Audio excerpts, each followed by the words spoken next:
পঞ্চম শ্রেণীর বাংলা।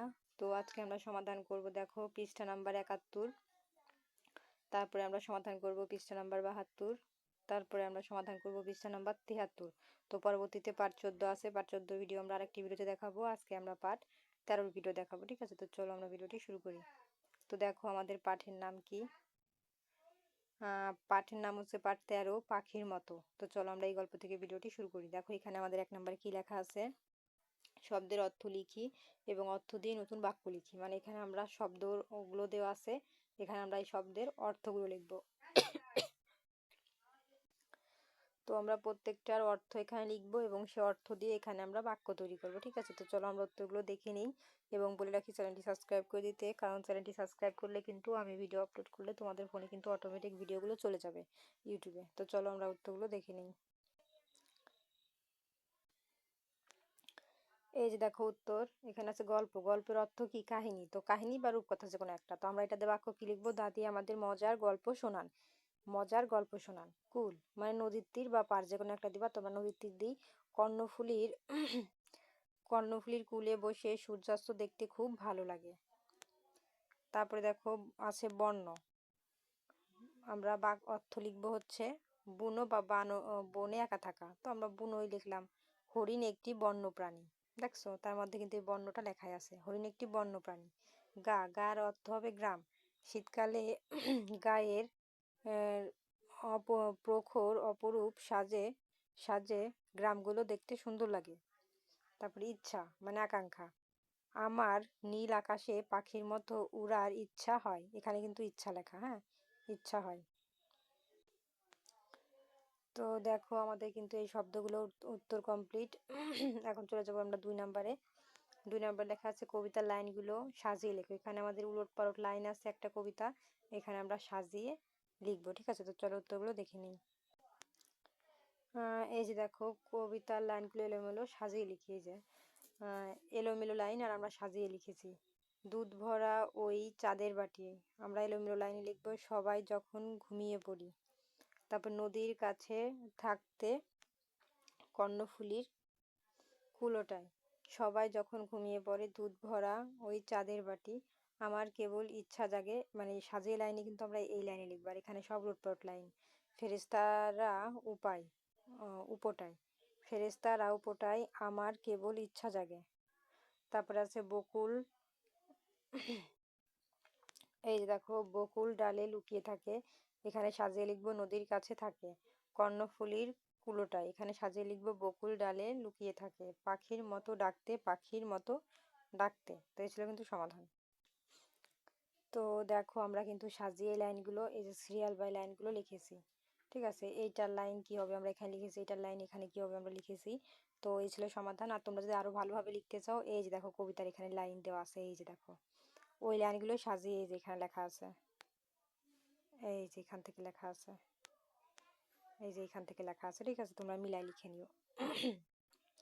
তারপরে দেখো চলে যাব আমরা ৭১-এর পরে ৭২ পৃষ্ঠায় চলে যাব। দেখো এখানে আমাদের কি লেখা আছে ৩ নম্বরে, কবিতা থেকে মিল শব্দ খুঁজে বের করি। মন দে, গন্ধে। তো এখানে আমরা আরো মিল শব্দ খুঁজে এর মধ্যে লিখবো। তো চলো উত্তরগুলো দেখে নিই। এই যে দেখো আমাদের মিল শব্দ, মন দে হবে গন্ধে, থাকি হবে পাখি, পড়া লিখবা গড়া, ঠিক আছে? তো এই কিন্তু আমরা মিল শব্দ লিখেছি, আর এগুলো কিছু না, এগুলো আমরা এমনি লিখেছি। তো দেখো আমাদের এটাও কমপ্লিট। এখন আমরা চলে যাব ৪ নম্বরের প্রশ্নে। তো ৪ নম্বরে আমাদের প্রশ্নে আছে এই যে দেখো সবাই কোথায় ঘুমিয়ে পড়ে। তো এরকম আমাদের ক থেকে ঘ পর্যন্ত আছে। চলো আমরা এই প্রশ্নগুলোর উত্তর দেখে নিই। সবাই কখন ঘুমিয়ে পড়ে? উত্তর হবে সবাই কর্ণফুলীর কুলোটায় নদীর তীরে ঘুমিয়ে পড়ে। কে শহর ছেড়ে গায়ে যেতে চায়? কবি আল মোহাম্মদ শহর ছেড়ে সবুজ গায়ে যেতে চায়।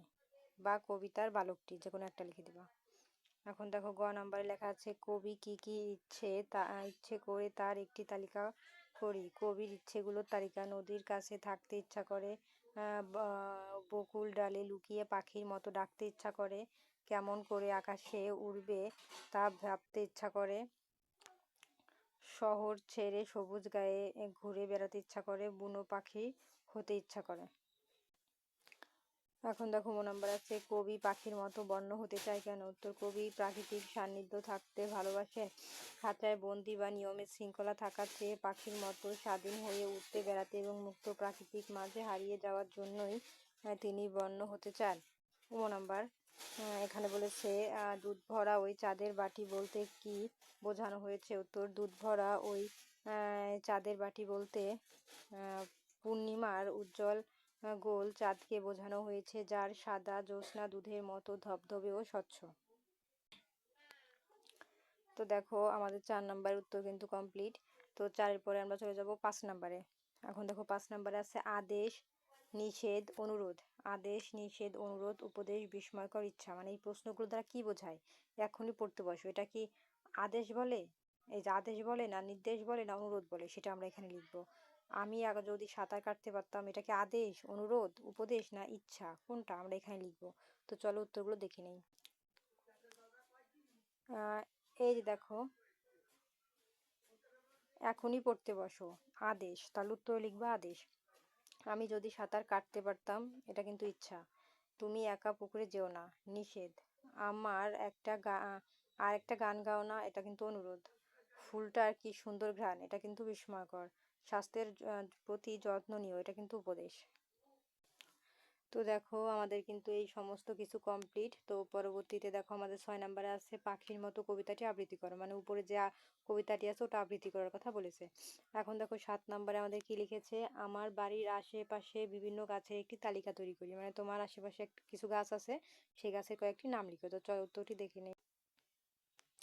এই যে দেখো, আপনার বাড়ির আশেপাশে সাধারণত যেসব গাছ দেখা যায়, তো আমরা মূলত এই গাছগুলো লিখবো। আম গাছ, জাম গাছ, কাঁঠাল গাছ, নারকেল গাছ, পেয়ারা গাছ, পেঁপে গাছ, কলা গাছ ও সজনে গাছ।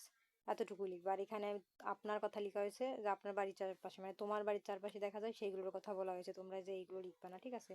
এই যে এইগুলো লিখে দিবা। তো এই ছিল সমাধান। তো দেখো আমাদের 7 নাম্বার কিন্তু কমপ্লিট। 7-এর পরে চলে যাব 8 নাম্বারে। দেখো 8 নাম্বারে আমাদের প্রশ্নে বলেছে ছকের ভিতরে শব্দ খুঁজি। মানে এর মধ্যে থেকে আমরা মিল করে কিছু নাম লিখবো। সেই নামগুলো আমরা এই যে 12টা আছে, 12টা ঘরের মধ্যে একটা নাম মিল করে করে লিখবো। ঠিক আছে? তো চলো আমরা উত্তরগুলো লিখে নিই। এই যে দেখো আমাদের কিন্তু 12টা ঘর দাগ ছিল, আমরা 12টা ঘরে লিখেছি। 1-এ ডাকা, 2 ঘুঘু, শিয়াল, নদী। মানে ওই ওই উপরের শব্দ থেকে কিন্তু আমরা মিল করে করে লিখেছি। আকাশ, সোনালী, বন্য, পাগল, ডাব, ফল, বকুল। 12টা ছিল, আমরা কিন্তু 12টার উত্তরে লিখেছি। এই যে দেখো এখানে 12টা ঘর দেওয়া ছিল, আমরা কিন্তু 12টা ঘরই এই যে এর মধ্যে থেকে উত্তরটা নিয়ে এর মধ্যে লিখেছি মিল করে করে। তো আমাদের 73 পৃষ্ঠা কমপ্লিট। পরবর্তীতে 14 পার্ট 14 ভিডিও দেখার জন্য অবশ্যই সাবস্ক্রাইব মাই চ্যানেল।